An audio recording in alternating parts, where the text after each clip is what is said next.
Hi and welcome to The World Today. I've still got Jairus Banaji in the studio, and we're going to carry on talking about various aspects of India's political and economic life, concentrating on some of the problems that confront the left in the face of a huge rise of right-wing politics and right-wing ideologies in India. Jairus, the state elections in Bihar last year showed that the BJP could be defeated, and it was defeated. Absolutely, and yes. that created a certain revival of people all over the country on the left, and the non-communalist section of politics was saying, if we can do it in Bihar, it can be done nationally. So it's not totally impossible, in my opinion, that the Congress could concoct a bloc of different parties with it, which could win at the center in the next 5-10 years. The question I want to ask, this could happen. The question I want to ask is, even if this does happen, will they be able to reverse the trend created by the BJP in the country as a whole, the infiltration of the institutions? I don't think so. I think, as I said, there's been this kind of deep penetration of the state apparatus, which Congress, despite successive terms, hasn't reversed in any substantial way. They didn't try to reverse it. There was no visible effort to try and purge the bureaucracy of the RSS, let's say the elements of the RSS. But the point about the dynamic of a Lok Sabha election in India and dynamic of state elections is that they tend to be very different. One can imagine a situation where the BJP loses a number of assembly elections in the coming 2 years and still win the Lok Sabha election in 2019. Like the Congress used to do. So, but is there, if you look at the Congress, this has been the principal party of the Indian bourgeoisie, to use an old-fashioned word. It's dominated Indian politics. Its decline is also now very visible, but it still depends on the family, the dynasty, the dynastic aspects, which for a country like India today, they see that it appeals, but clearly it doesn't appeal much to people. Otherwise, they wouldn't have lost so badly, reduced to 46 seats in parliament. So is there nothing going on within this party which says, let's start anew, let's start afresh? Just academically, I ask, because I'm personally not that interested in this party. I think what the Congress lacks is any kind of grassroots organization. What the BJP has in the form of the RSS is a massive infrastructure of grassroots support, so that whenever elections come up, they mobilize that machinery and get people to vote for the BJP. Now, Congress doesn't have any corresponding organization or movement of that sort. It lacks a grassroots base of any sort. Secondly, it suffered in the last 2 or 3 years of UPA2 from a massive build-up of anti-incumbency. And it was largely that factor of anti-incumbency, the kind of dissidence within the middle classes in India, that fueled the popularity of the BJP in 2014. I think only 1 out of 3 voters who actually voted for the Modi-led BJP in 2014 were hardcore RSS people, in the traditional support bases of the Sangh Parivar.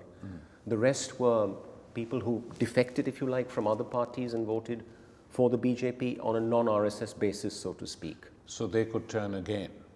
They could. There is a certain volatility there, and the leadership of the BJP realizes that their performance in the last 2 years in strictly parliamentary terms has been so abysmal that a certain kind of, if you like, disaffection has grown up in the ranks of those people who supported them in 2014, including business, by the way, including sections of business which were totally in rapture in 2014, but are much more disenchanted today.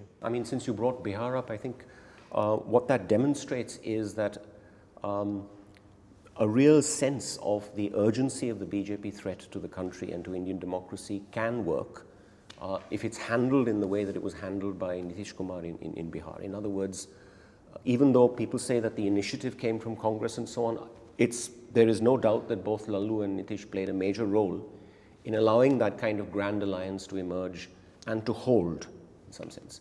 Now, whether it's going to be possible to replicate that at a national level will partly depend on, for example, formations which were outside that alliance, such as the left parties, the state of those parties themselves, what happens in Bengal, for example. The BJP strategy at the moment is very clear. They are on a drive to dominate as many states as they can. And the thing about the way they're implementing this strategy is that they're quite flexible about it. They'll use different tactics, if you like, in different states. In UP, it seems that large parts of the western districts of the state have been communalized.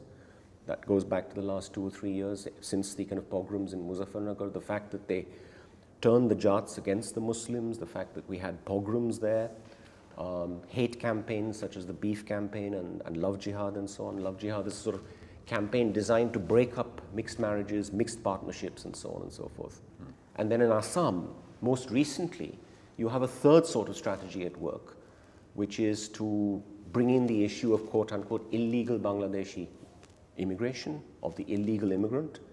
And what they managed to do in Assam, it seems, is split the Muslims of the state on the grounds that a large section of Muslims are kind of indigenous Muslims. They belong to the state for the last God knows how many centuries, whereas a substantial, if you like, section of Muslims in Assam are claimed to be illegal Bangladeshi migrants. In other words, the Bengali-speaking Muslims are immediately being scapegoated as the internal enemy, so to speak, and detection and deportation of these Muslims is their major kind of election card. And it's working. I mean, let's not kid ourselves. It's working in the sense that a large section of Muslims in Assam have actually joined the BJP in the last 1 year. These are Muslims who do not identify themselves in terms of a wider, say, religious community, solidarity with other Muslims, but who identify themselves in more ethnic terms. So what the BJP is doing in Assam is playing an ethnic nationalist card as well as a racist card. You know, in sort of conventional Western political terms, it's pure racism. We had the finance minister of the country holding a press conference recently, not more than a kind of few weeks back, where he makes the issue of illegal immigration into the state the key election issue for the BJP. He could be like many a European politician. I mean, reminds me of Enoch Powell in the 1960s, of Marine Le Pen. There are more people like that today than there were ever in the 60s. So what's worrying is that a state which has had a population which on the whole has been fairly secular and identified itself in secular terms is being swayed by this kind of politics. So just going back to the main point, that a range of strategies are at work with the overall objective of dominating the states, because once they do that, they get a majority in the Rajya Sabha, and that currently is the main limitation on their power, which is that they don't have a majority in the Rajya Sabha.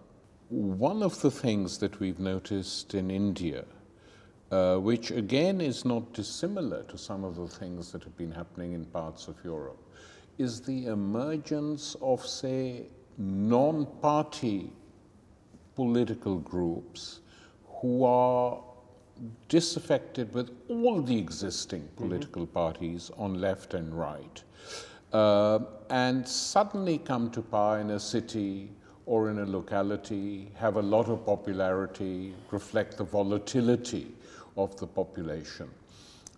For instance, the Common People's Party, the Aam Aadmi Party, that emerged at the heart of India in Delhi and its surrounds. How do you explain that, and who are they? Well, I think people are looking for an alternative to both Congress and the BJP, and that alternative is not coming from the left. And because it's not coming from the left, a kind of space has opened up. And partly the Aam Aadmi Party has been able to kind of position itself within that space. But who are they, Jairus? I mean, if we were to say, because in the case of, say, Podemos in Spain, or the five-star movement in Italy, we have a rough idea who these people are, where they're coming from. The reasons are the same. They're completely disaffected with the political center that rules their country, whether it's center-left or center-right, whatever. And so these groups and movements spring up, sometimes from social movements, sometimes just as an electoral uprising and rebellion. But we know who they are. So in the case of the Common People's or Aam Aadmi Party, who are they? Are they defectors from the left, or are they completely new? Sure, it's hard to define them in terms of the political spectrum, because they lack any explicit self-definition in those terms. They don't call themselves either left or right, and which is why sort of people just go for the default option, which is to call it a kind of populist party. But it emerges from a succession of anti-corruption revolts which punctuated the last 2 or 3 years of UPA 2's rule. UPA is the kind of second Congress administration that ruled from 2009 onwards. Now, the last 2 years in particular were marred by these kind of huge uprisings of the middle class against what was perceived to be either Congress's active complicity in a corrupt political culture, or it's turning a blind eye to the corruption of its allies. Whether it's one or the other, the fact is that Congress was branded, as a corrupt party. As a corrupt party, and the BJP, as ARP emerges in that context as one response to that crisis, and then the BJP also kind of fuels its own kind of, reconstructs its image as an anti-corruption party to some degree, promises clean government, a new style of governance, etc., all of which is being identified with the figure of, or the figurehead of Modi and so on, and comes to power largely on the basis of the disaffection of the middle class against Congress and against the UPA. Real bitterness, among people who might at one stage in the past have voted for the Congress. So Congress suffered from a real crisis of credibility in 2012, 13, 14. Apart from the fact that Parliament itself was not allowed to function because the BJP made sure that they would systematically derange the functioning of Parliament throughout 2012 and 13. Of course, now when they're confronted with a parliamentary opposition, even if it's not a very united opposition, they complain about the deranging of Parliament. But they precisely engaged in that kind of strategy for the last 2 years before the election.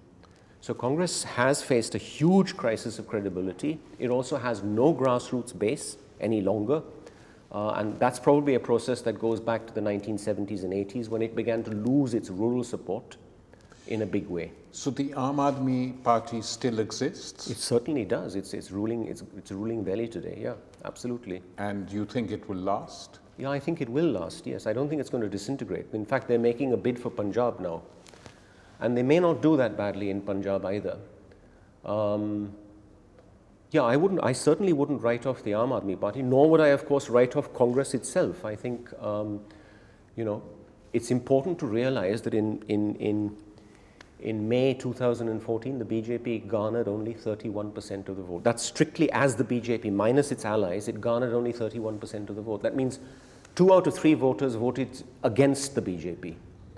And there is a huge constituency out there within Indian democracy that is waiting for a powerful kind of revitalization of secular politics in the country. Well, the electoral system in India is first past the post. Exactly. Like we have in Britain, yeah, and other countries of the world, which is the least representative system. Yes, I agree with that. Yeah. Anywhere. So why have none of the left parties, for instance, to my knowledge, raised the demand for proportional representation? It hasn't come up at all. Yeah. But the first past the post system precisely does this. Congress benefited from yeah. it, and now the far right is benefiting from yeah. it. So it's an obvious reform that needs to be implemented. Sure. A big shift. I mean, just going back to this point about the promises on the basis of which the BJP came to power in 2014, one of the central promises was a new style of governance, which would be corruption-free, clean, etc., etc. Now, the Panama leaks have recently thrown up the name of one Mr. Vinod S. Adani, who is the elder brother of Gautam Adani, who happens to be an industrialist from Gujarat, whose assets expanded very rapidly in the late 2000s, which is precisely when the BJP ruled Gujarat. So there are all sorts of questions about his links to Modi. Well, I don't know about that, but all sorts of questions about why it hasn't been possible for this government to unearth these sorts of these sorts of transactions. It is true that the BJP hasn't, with the exception of Madhya Pradesh, it hasn't actually faced any major scam on the same proportions as Congress faced with coal and telecoms and so on and so forth.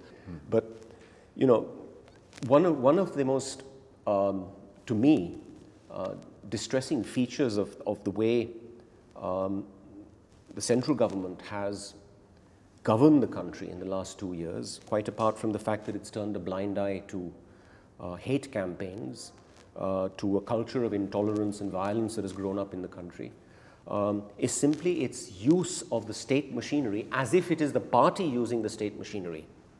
So that, in a sense, the distinction between the government and the party collapses. There is no distinction any longer, because that's exactly what happens in the case of this confrontation with the students in Hyderabad Central University. The ABVP tries to enter the campus in a big way. There's a clash with the radical students there, who happen to be part of the Ambedkar Students Association. Okay, so there's a clash between those two forces. The ABVP then appeals to the local BJP MP for help. He in turn calls on the Ministry of the HRD, the Smriti Irani, Human Resources Minister, who's in charge of higher education of the universities and so on and so forth. And then she in turn intervenes in a very active way through a series of letters. So there's direct interference from a central government ministry in the running and administration of a campus in Hyderabad. Yeah. And then they go ahead and they victimize those students. They cut off their grants and their fellowships, which is a lethal blow to many of these students. It's in that context that Rohit Vemula takes his life. So his suicide, in some sense, reflects this whole configuration of forces at work. This use of the state machinery is again to be seen in the attack on JNU. Now, another aspect of governance, which as I say, I find alarming, is not just this kind of use of the state machinery by the party and by the student organization linked to the party, but the very vindictive way in which the Prime Minister himself has gone after the only people who actually managed to secure convictions in the 2002 Gujarat violence. I'm referring here to Javed Anand and Teesta Setalvad, who started communalism combat in the early 90s. It was a paper, a magazine that campaigned relentlessly and consistently for justice, against communalism throughout the 90s, and then for justice for the victims of the Gujarat violence in the 2000s. And they managed to secure 120 life imprisonments, all right? Which is it's a substantial achievement, given that they were working with practically no resources.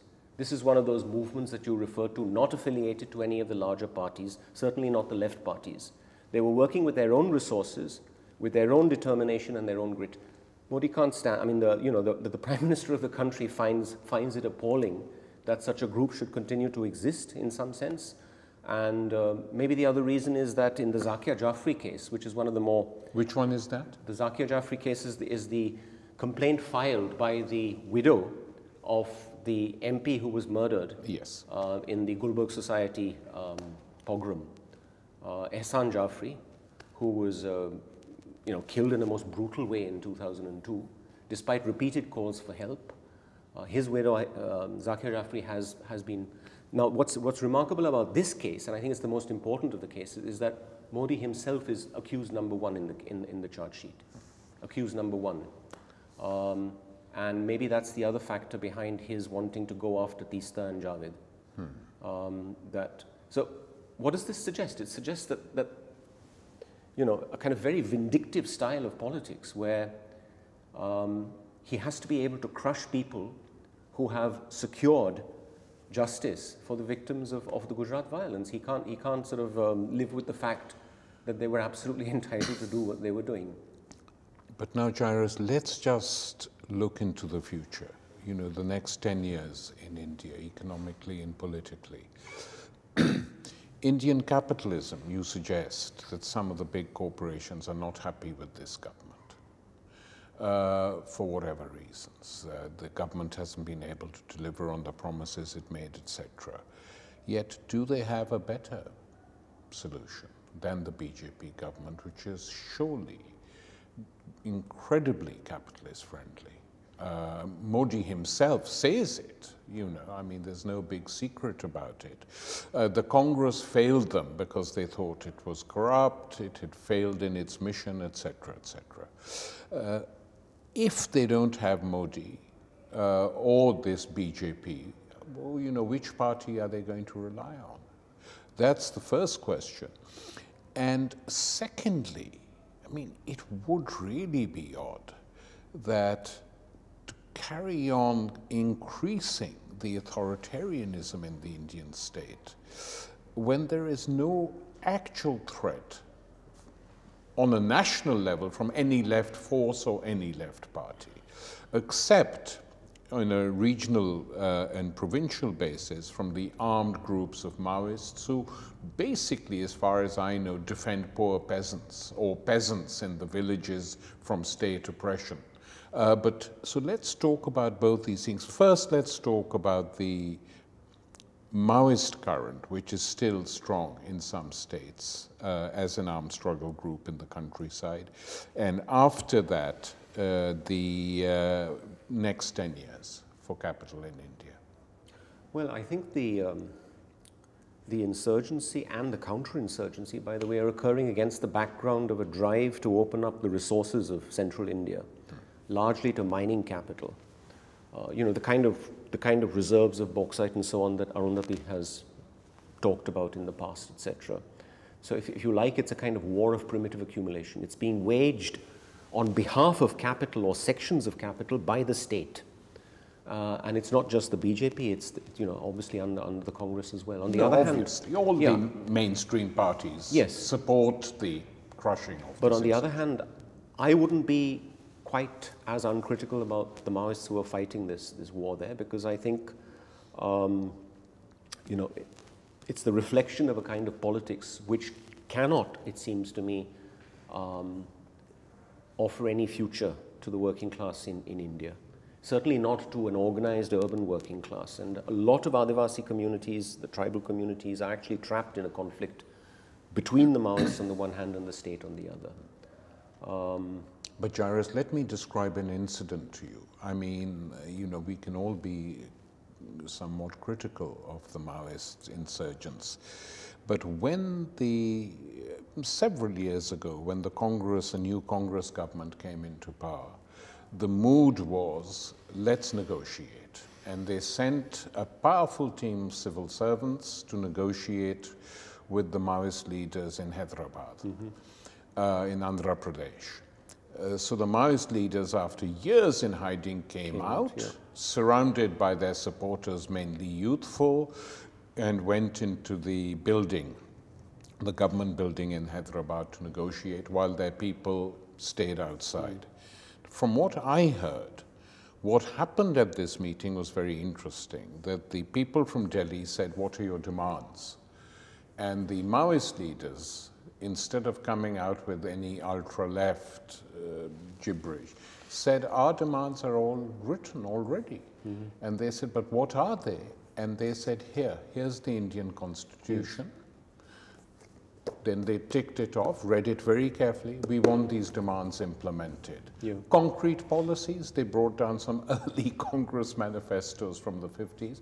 The Congress party and the Congress government promised this to this layer of society. Just look at it, we marked it up, take it. Sure. These are our demands. And the civil servants were flummoxed because they said, is that all? They said, yeah, we're just saying implement your constitution and your program. Fine.